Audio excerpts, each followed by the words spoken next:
Hey, what's up guys? Today we're going to be taking a look at the LEGO Creator Downtown Diner modular. This was released just over a year ago now, on the 1st of January 2018, and it cost £130 or $170 on the LEGO store. Its set number is 10260, and it requires 2,480 pieces to construct. Before we take a look at the build, here are the minifigures. Here's the chef. I really like his hat, but there is no new printing or any leg printing at all. This is the waitress. I like how she's on rollerblades. It fits in with the 1950s style that this set is trying to achieve. She has no leg printing or a double-sided face, which is slightly disappointing. Next up is the boxer. He looks great. He's got his boxing gloves, no leg printing, but that is fine because there's not a whole lot that they could have put there. But I would have liked to have seen a second face printing.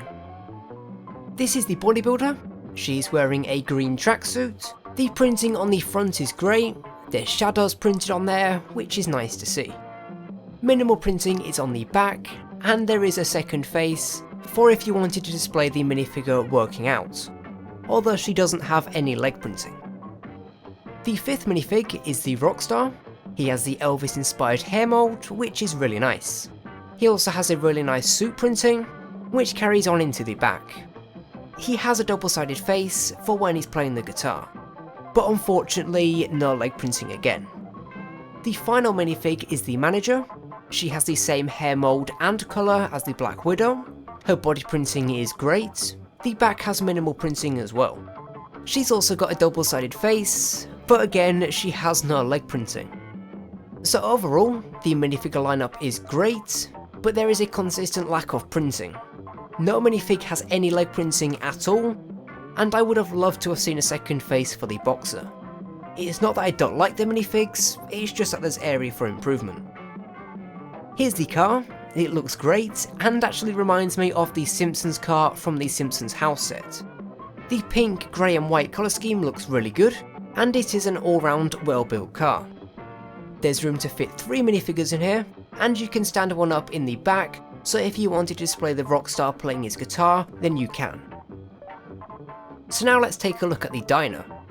Starting off with the exterior, there's a mailbox and parking meter, as well as some flower pots and a lamppost. On the left are some stairs for your minifigs to access the first and second floor, but we'll take a look at them a little bit later on. Under the stairs is a discreetly placed bin. It's a really nice touch to include that. This set is filled with these unnecessary but welcome details.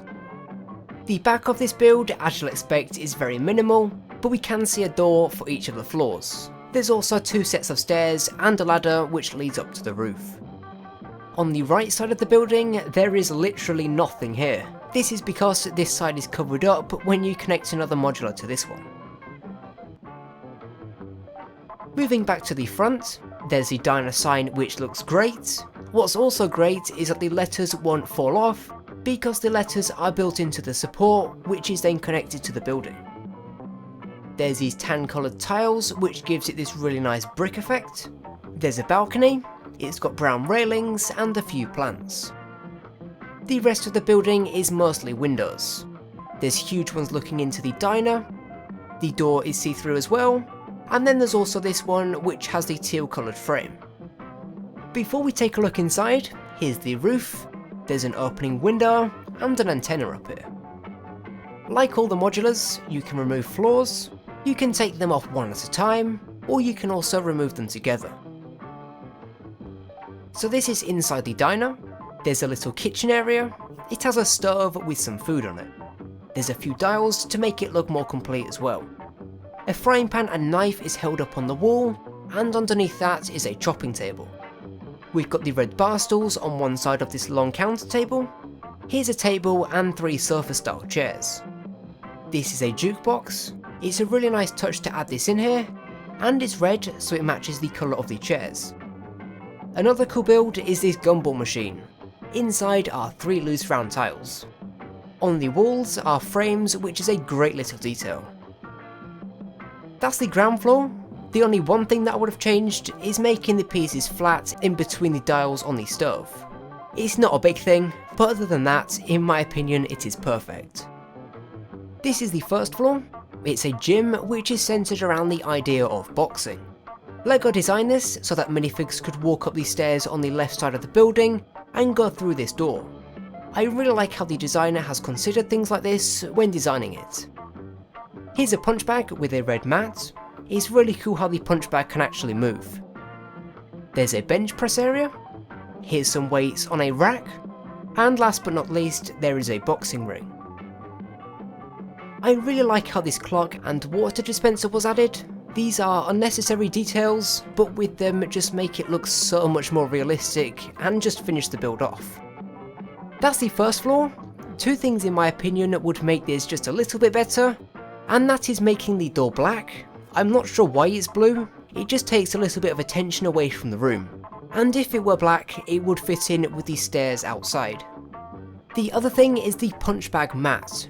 I would have liked to have seen a 1x1 piece in there to display our boxer minifigure. The top floor is the recording studio. To see inside it, you just need to take the roof off. It's very simple. This is inside. In the corner is an armchair and table. On the floor are a couple of blue carpets. Here's the door to allow access to the balcony that we talked about earlier. Opposite that is a refreshments cabinet, which looks very nice. Hidden away in the right corner is the mixing station. Also, it has a little window looking into the recording booth.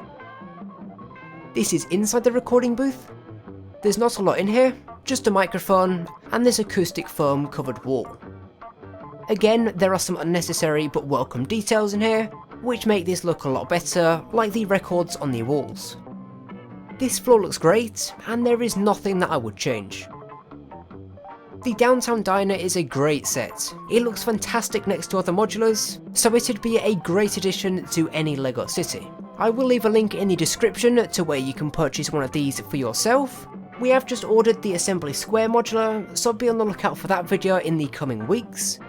But be sure to leave your thoughts and feelings on this set in the comments below. If you did enjoy this video, or found it helpful, then we'd really appreciate it if you did go down there and leave it a like, as well as subscribing. It really does help the channel out. But that's all for now, thanks for watching, and I'll see you in the next one.